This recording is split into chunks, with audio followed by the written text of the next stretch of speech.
সেজদায় যাওয়ার পর পুরাই নামি গেছে, ফরনে জাঙ্গে টাঙ্গে আসিল। তো তো ছোট মানুষ, ও সেজদা থেকে মাথা উঠে আব্বুর নামাজ নষ্ট হয়ে গেছে, চলো। কি নষ্ট হয়ে গেছে কেন? ওই যে বেটায় ফ্যান খুলি ফেলাইছে। মানে ফ্যানটার এটা এত শর্ট, এত ছোট করে এত টাইট বানাইছে, ওই রুকুতে যাওয়ার পরে সাবের লগে ফ্যান নিচে পড়ে গেছে। ফ্যানটার আর দোষটা কি কর? ফ্যানটার তো কোনো দোষ নাই, এতে এমন কাটা কাটছে যে এটার উপরে থাকবার কোনো কুদরত নেই। তো তরুণদেরকে বলতেছি, অনুরোধ, যদি একটু খোলামেলা হাসি খুশি সহিত বলার চেষ্টা করতেছি, প্যান্টটা নাভির উপরে বানাবেন, টাকনোর উপরে উঠাবেন, নাভির উপরে উঠাবেন, কারণ নাভি সতরের অন্তর্ভুক্ত। আল্লাহ বুঝার তৌফিক দান করুন। উঠা বসা, পেশাব পায়খানা, রুকু সেজদায় যেন কোনো অসুবিধা না। প্রিয় ভাইয়েরা আমার, এ তো গেল পোশাকের পর্দার কথা। এবারে দেখেন নবী সাল্লাল্লাহু আলাইহি সাল্লাম আরো শালীনতা, আরো ভদ্রতা শিখাচ্ছেন। 2 নম্বর পর্দা হলো চোখের পর্দা। চোখের পর্দা আল্লাহ তাআলা বলছেন, আলাম নাজআল লাহু আইনাইন ওয়া লিসানাও ওয়া শাফাতাইন। আমি আল্লাহ তাআলা কি তোমাদেরকে 2টা চোখ দেই নাই? চোখ কার দান?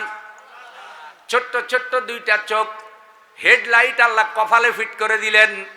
দেখেন চোখের উপরে যে হাড় দিলেন, লোহার মতো মজবুত করে হাড় দিলেন। নারকেল ভিতরে উপরে নারকেলের মালা যেমন মজবুত, এরকম লোহার মতো মজবুত করে হাড় দিলেন।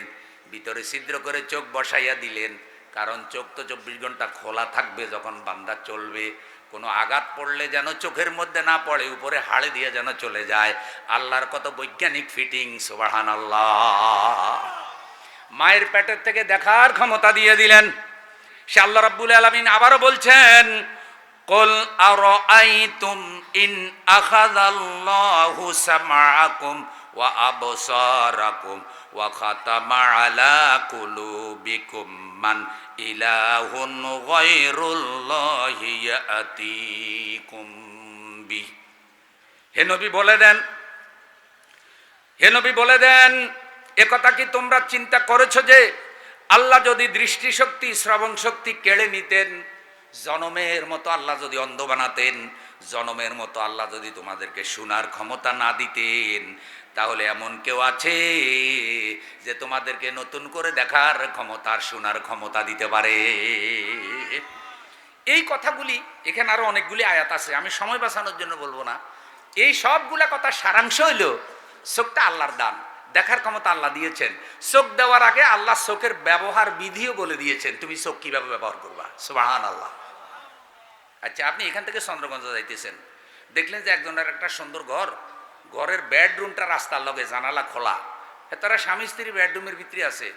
আপনি এখান দিয়ে লাভ দিয়ে উঠি রাতকে বেলা টর্চ লাইট মারি জানালা দিয়ে দেখতেছেন যে তারা রুমের মধ্যে কি করে। কোন তো চোখের ব্যবহার ঠিক হয়েছে নি? আপনি যদি কোন আমার চোখ দিয়ে আমি যেদিকে ইচ্ছা সেদিকে দেখবো, কার কি বলার আছে? তাইলে এই কথা কি আপনি ঠিক বলছেন না গায়ে জোর কইছেন? প্রিয় ভাইয়েরা আমার, আল্লাহ তাআলা আরো বলে দিচ্ছেন, কুল্লিল মুমিনিনা ইয়াগুদ্দু মিন আবসারিহিম। নবী মুমিনদেরকে বলে দেন তারা যেন তাদের চোখ হেফাজত করে, ওয়া ইয়াহফাজু ফুরুজাহুম, তারা যেন তাদের লজ্জাস্থান হেফাজত করে। যালিকা আজকা লাহুম ইন্নাল্লাহা খাবীরুম বিমা ইয়াসনাউন।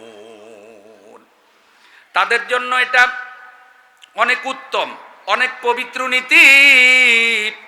যারা তাদের কৃতকর্ম সম্পর্কে বলে দেন, তাদের কৃতকর্ম সম্পর্কে আল্লাহ পুরোপুরি জানেন, ভালোই জানেন, পুরোপুরি জানেন, বিস্তারিত জানেন। সুতরাং তাদের জন্য পবিত্র নীতি, তারা তাদের লজ্জাস্থান হেফাজত করবে, চোখ হেফাজত করবে। চোখ দিয়ে কি দেখবেন না? দেখবেন। কি দেখবেন?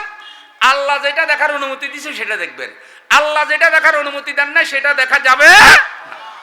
তাইলে চোখকে আল্লাহর হুকুম মতো ব্যবহার করা, এটা হলো চোখের পর্দা। ও আমার বন্ধু, আজকে চোখের আমানত খেয়ানত করা হচ্ছে, চোখের আমানত খেয়ানত করা হচ্ছে। চোখ দিয়ে অশ্লীলতা দেখে, চোখ দিয়ে নাটক সিনেমা দেখে, চোখ দিয়ে নায়িকা গায়িকা দেখে, চোখ দিয়ে কোরআন দেখার কথা কোরআন দেখে না, হাদিস দেখে না, ইসলাম দেখে না। আল্লাহ চোখ দিয়েছেন, 2টা রাস্তাও আল্লাহ দেখায় দিয়েছেন। একটা রাস্তা জান্নাতের, একটা রাস্তা জাহান্নামের। আপনাকে মধ্যখানে স্বাধীনতা দিয়েছেন, আপনি কোন রাস্তা অবলম্বন করবেন।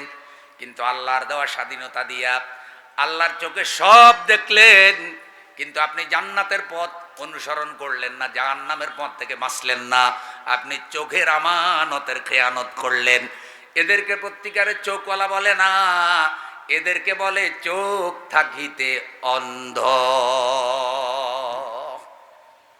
ভাই আপনারা শুনতেছেন? নারায়ে তাকবীর।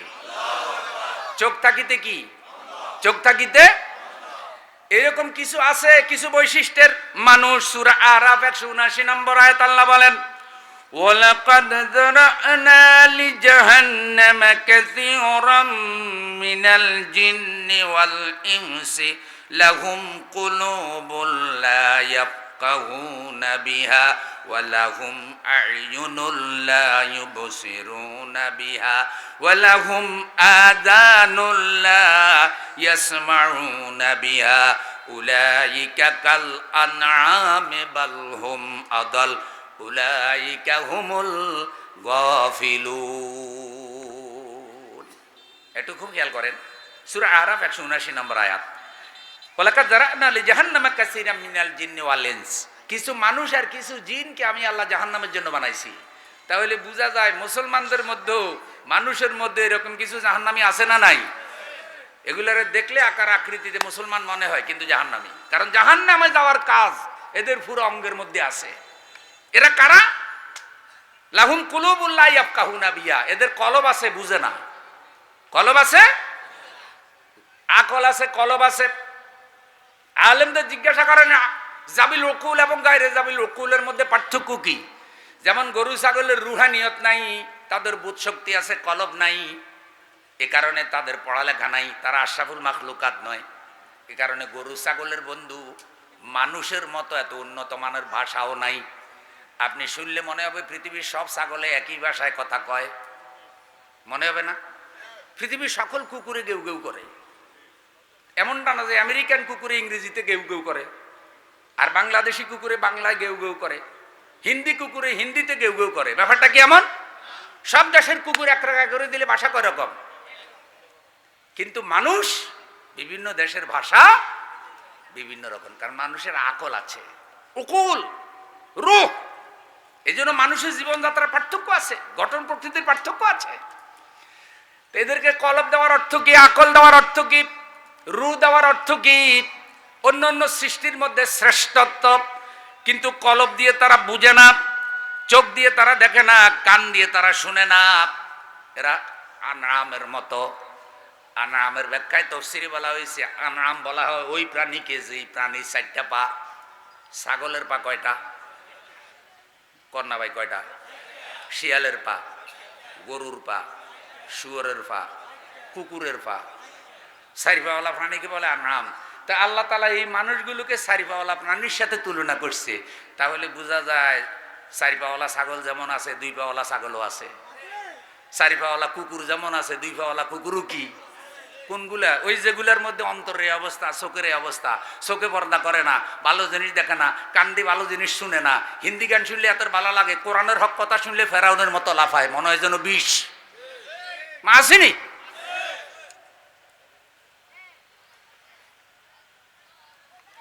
অন্তরাত্মা নষ্ট হয়ে গেছে, আকল কাজ করে না, বকরির মতো, কুকুরের মতো। আরেকটু উদাহরণ দিই। ধরেন এই হুজুরে চন্দ্রগঞ্জ যাইতেছে, যাওয়ার সময় হুজুরে একটা ছাগল আছে, ছাগলের কানে